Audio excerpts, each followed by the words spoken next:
नमस्कार दोस्तों, मैं हूं रीता और स्वागत करते हैं आपका हमारे YouTube चैनल पर।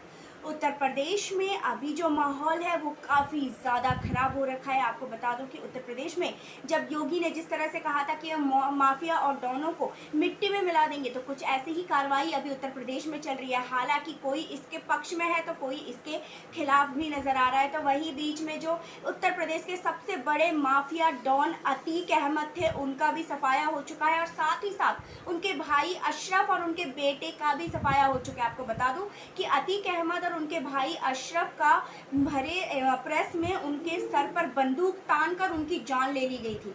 हालांकि मौका वारदात पर जो मुजरिम थे उनको पकड़ लिया गया है और वो अभी पुलिस गिरफ्त में है। इसके अलावा आपको बता दूं कि अतीक अहमद कोई छोटा मोटा इंसान नहीं था।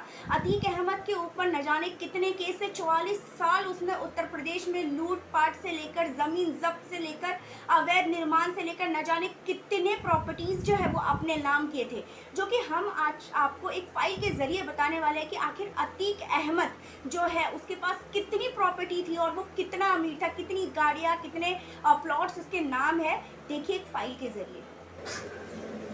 उत्तर प्रदेश में 5 बार के विधायक और 1 बार लोकसभा सांसद रहे माफिया डॉन अतीक अहमद की पिछले दिनों पुलिस की मौजूदगी में गोली मारकर हत्या कर दी गई।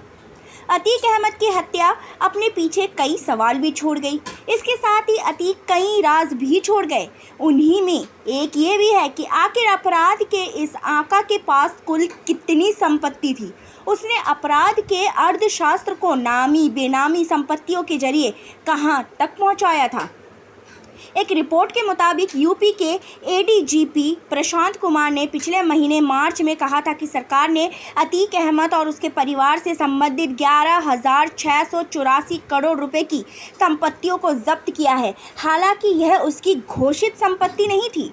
2019 के लोकसभा चुनाव में जब वाराणसी संसदीय सीट से अतीक अहमद ने चुनाव लड़ा था, तब उसने अपनी चुनावी हलफनामे में कुल संपत्ति 25 करोड़ रुपए बताई थी। इससे 5 साल पहले यानी 2014 में श्रावस्ती से लोकसभा चुनाव लड़ने के दौरान अतीक अहमद ने अपने चुनावी हलफनामे में सभी चल और अचल संपत्तियों की कीमत करीब 26 करोड़ बताई थी। हलफनामा के मुताबिक माफिया डॉन के पास करीब 1 दर्जन बैंक खाते हैं, यानी चुनावी हलफनामे से 400 गुना ज़्यादा संपत्ति का मालिक था अतीक। प्रयागराज जिला प्रशासन के अनुसार अतीक और उसके दोस्तों ने जबरन 751 करोड़ रुपए की संपत्तियों पर कब्जा कर रखा था। 2014 के चुनावी हलफनामे के मुताबिक अतीक की पत्नी के पास 1,750 ग्राम सोना और 3,810 ग्राम चांदी था। आज के बाजार के मूल्यों के हिसाब से सोने की कीमत 1.7 करोड़ रुपए और चांदी की कीमत 2.93 लाख रुपए बनती है। 17 साल की उम्र में ही अपराध की दुनिया में कदम रखने वाले अतीक अहमद पर कुल 104 जबकि उसके भाई अशरफ पर कुल 52 केस दर्ज है। अतीक अहमद की पत्नी शाइस्ता परवीन पर 3 मुकदमे और उसके 2 बेटों अली और उमर पर क्रमशः 4 और 1 मुकदमे दर्ज हैं। अतीक अहमद के खिलाफ 54 मामले अलग अलग अदालतों में अभी भी चल रहे हैं। तो देखा आपने किस तरह से जो अतीक अहमद है वो माफिया डॉन होने के अलावा उसके पास करोड़ों की संपत्तियां थी, कई घर, कई बंगले, कई गाड़ियां से लेकर किसी भी चीज़ की कमी नहीं थी उनके पास।